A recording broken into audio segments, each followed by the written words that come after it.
Here's the thing, and it's a thing that quite annoys me. I don't know anything about Bishop.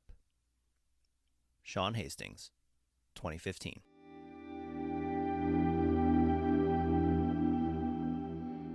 Hello, and welcome to Visions of the Past. My name is Andrew, and I'm the host of this Assassin's Creed lore podcast. This is episode 42, and today we're going to talk about the assassin who acted as the handler for the initiates, Bishop. Before we get into Bishop's story, I want to take a moment and talk about her alias. Bishop is a boy's name of English origin that means overseer or guardian. When looking at Bishop outside of a boy's name, though, it's more interesting to me. The word itself dates back to the Greek word episkopos, meaning overseer. Bishop has four meanings, two of which I had not heard before. There are the bishops of the Christian clergy and the chess piece that can move as far as they want diagonally. But there is also the African weaver bird and a mulled and spiced wine that are also called bishops. In Assassin's Creed, though, the character is a handler and is first shown in Assassin's Creed Unity and returns in Assassin's Creed Syndicate. In both games, she is voiced by Kate Todd. Absolutely nothing is known about Bishop before 2014. This includes her birth date and her real name. What we do know is that in 2014, William Miles put her as the handler of the initiates, the hacker collective that were recruited to the assassin cause by Sean Hastings and Rebecca Crane. Her first act as the initiates' handler would be to help them synchronize genetic memories that the assassins retrieved from the Abstergo Industries Helix Cloud server. In November of 2014, Bishop reached out to an unnamed Helix user after they had played through the final months of the life of Jacques de Molay and explained that Abstergo was manipulating them to shift through these memories. After this, she asked them to go through a set of memories to introduce them to the Templars and Assassins. Once the Helix user finished the first set of memories from Arno Dorian, Bishop offered the user a chance to join the Assassins through the Initiate program. When the user accepted, Bishop showed them footage of Abstergo's Phoenix project, explaining that this project was using the Sage's high level of Isu DNA and trying to map the Isu genome, and that Arno's memories were chosen because at some point in his life he did encounter a Sage, and Bishop was hoping to find the Sage's remains before Abstergo did. Bishop would supervise the Initiate's Helix sessions to make sure that Abstergo wasn't finding out what they were doing, and decrypted Abstergo's confidential data while the Initiate ventured into the Helix rifts. The Initiate's research eventually determined that Arno buried the sage Francois Thomas Germain's remains in the catacombs beneath Paris. Bishop was pleased with these results because it made the bones hard to locate and likely too degraded for DNA extraction.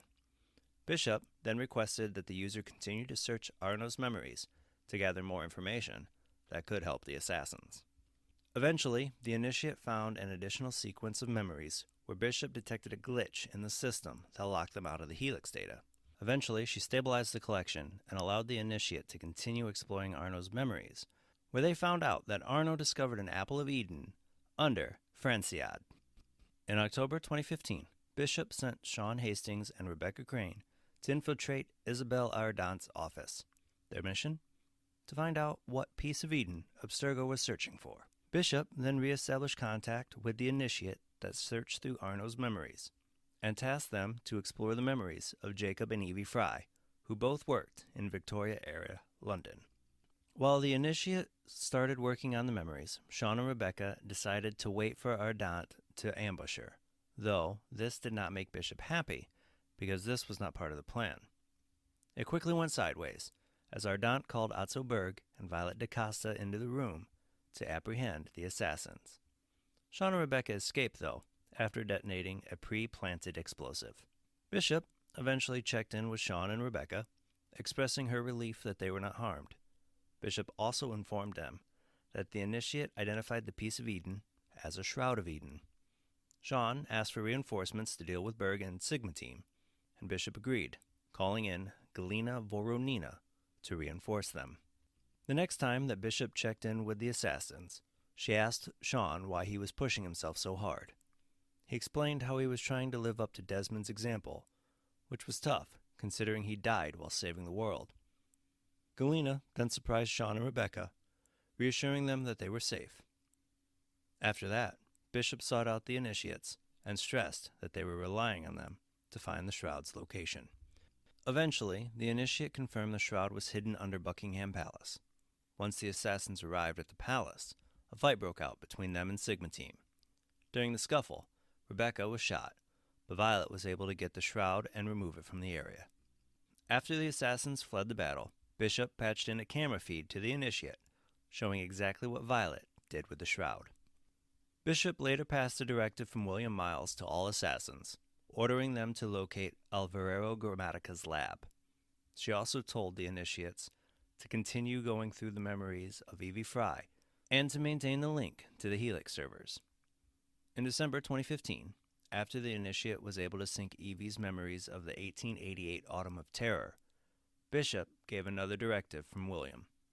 This time, it was the Rooftop Garden Protocol, which instructed all assassins to remain professional on their network and, if they found Grammatica's lab, ordered them to not engage until a strike team was assembled. Additionally, Bishop informed the initiates that the assassins would be dropping out of contact until further notice. Because so little is known about Bishop, there are a few theories within the Assassin Brotherhood about her origins. Gavin Banks believes she is ex-CIA, and Harlan Cunningham thinks she's an ex-member of Erudito. The only assassin that supposedly knows the truth is Rebecca Crane, but she was sworn to secrecy. When Bishop was introduced in Assassin's Creed Unity, she felt like a character that was meant to be the main assassin in the modern day. She was the player's guide to the Assassin Brotherhood. When we saw anything the assassins did, it was always through her.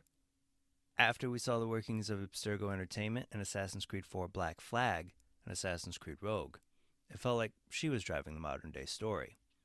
As a character, she was just okay. She wasn't really good, but at the same time, she wasn't bad. She was missing a backstory, but she really didn't need it. Bishop was meant to be a liaison between the player and the assassin, and in that role, she performed perfectly. Personally, I don't mind her. She was pretty straightforward with what she said and didn't beat around the bush. She cared for her team and got upset when they deviated from the pre-established plan. I think she made for a great look into the assassins without you, I, or the other players actually being part of the Brotherhood. This could allow for the story to give only a limited view of the assassins and Templars. Bishop's ability to give us an inside look into the assassins and Templars, albeit a limited view, ended up making me wanting more. We got so little of Bishop in the series, and have heard nothing of her since Assassin's Creed Syndicate. And I'd like to see more of her, but unless it happens with Assassin's Creed Valhalla, I don't see that happening. Unless they do something like they did with Gavin Banks, and his most recent appearance in the audiobook, Assassin's Creed Gold. Thank you for joining me today. Be sure to tune in every Tuesday for new episodes. If you love Visions of the Past podcast, I'd love for you to subscribe, rate, and give a review on Apple Podcasts. If you have any questions about Assassin's Creed or topics that you'd like me to cover, you can find me over on Twitter and Instagram at visions_AC, and you can find those links in this episode's show notes. Until next time, my assassin friends, make sure to follow the Creed, and to those Templars listening, may the Father of Understanding guide you.